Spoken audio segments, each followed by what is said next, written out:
বর্ধমান চাকদা দু জায়গাতেই পুরবোর্ড সিপিএম শূন্য। আজ থেকে 5 বছর আগে যে দুটি পুরসভায় একচ্ছত্র আধিপত্য ছিল সিপিএমের, আজ সেখান থেকেই সম্পূর্ণ খালি হাতে ফিরতে হলো তাদের।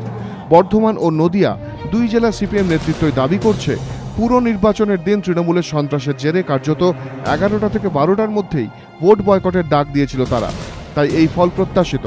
কিন্তু সিপিএমের এই দুই জেলা নেতৃত্বের সিদ্ধান্ত ঘিরে ইতিমধ্যেই প্রশ্ন উঠেছে খোদ সিপিএমের অন্দরেই। সংসদীয় রাজনীতিতে অংশ নিয়ে নির্বাচনের দিন ভোট থেকে সরে আসার পেছনে কোন যুক্তি থাকতে পারে তা বোধগম্য হচ্ছে না অনেকেরই। বিশেষ করে বর্ধমানের সিপিএম জেলা সম্পাদক অমল হালদার ভোটের দিন বলেছিলেন তিনি তাদের ভোটারদের বাড়ি থেকে না বেরোনোর জন্য অনুরোধ করছেন।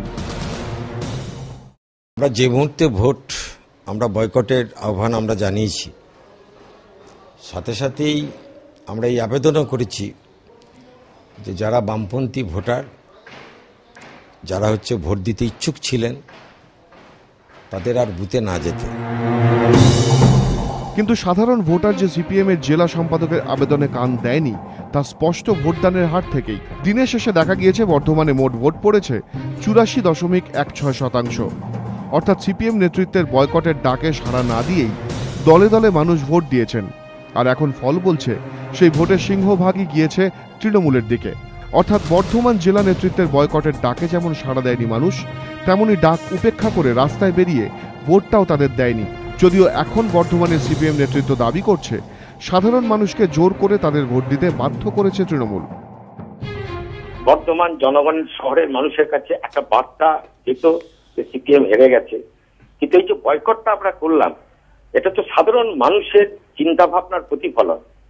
এটা শুধু সিপিআইএম এর কথা বললে চলবে না, বামফ্রন্টের কথা বললে চলবে না। বর্ধমান শহরের সমস্ত মানুষ মনে করেছে রাস্তাঘাটে আলোচনায় যে আমাদের বয়কটের সিদ্ধান্তটা ছিল সঠিক, কারণ জনগণ ভোট কেন্দ্রে ঢুকে তারা টিএমসি কে ভোট দিতে বাধ্য হচ্ছে। বর্ধমান লাইনে হেঁটে কুপকার চাকদা সিপিএমও ভোটের দিন তারাও বর্ধমান নেতৃত্বের পরপরই বয়কটের ডাক দেয়। এখন ফল বলছে গতবার চাকদায় দৌর্দণ্ড প্রতাপ সিপিএম এবার একটি আসনও পায়নি। চাকদাতেও দেখা গিয়েছে সিপিএম জেলা নেতৃত্বের ভোট বয়কটের ডাকে সাড়া দেয়নি মানুষ। প্রায় 78.77% ভোট পড়েছে। কিন্তু এই দুই পুরসভাতেই সিপিএম জেলা নেতৃত্ব সন্ত্রাসের অভিযোগে ভোট বয়কটের পথে হাঁটলেও পানিহাটিতে কিন্তু তা করেনি গৌতম দেব নেতৃত্বাধীন সিপিএম। সন্ত্রাস, বুথ জ্যাম, ছাপ্পা ভোটের অভিযোগ করলেও দাঁতে দাঁত চেপে লড়াই করে অন্তত 2টি আসনে জিতেছে তারা। তাই রাজনৈতিক মহলে প্রশ্ন উঠছে, তাহলে কি হার নিশ্চিত জেনেই মুখ বাঁচাতে আগেভাগেই বয়কটের রাস্তায় হেঁটেছিলেন অমল হালদার, নিরুপম সেন, মদন ঘোষরা? দলের অন্দরে প্রবল ক্ষোভের মুখে পড়তে হবে জেনেই লড়াইয়ে নেমেও মাঝ রাস্তা থেকে পিছু হটা আর বর্ধমান ও চাকদায় ভোটের ময়দান থেকে সরে যাওয়ার সিদ্ধান্ত অন্যান্য জেলায় সিপিএম এর ফলাফলের উপর প্রভাব ফেলেছে কিনা সেই প্রশ্ন কিন্তু ইতিমধ্যেই উঠেছে। সকাল সকাল এই দুই জেলায় সিপিএম নেতৃত্বের ভোট বয়কটের ডাকের ফলে কি অন্য পুরসভাগুলোতেও হতোদ্যম হয়ে পড়েননি সিপিএম কর্মী সমর্থকরা?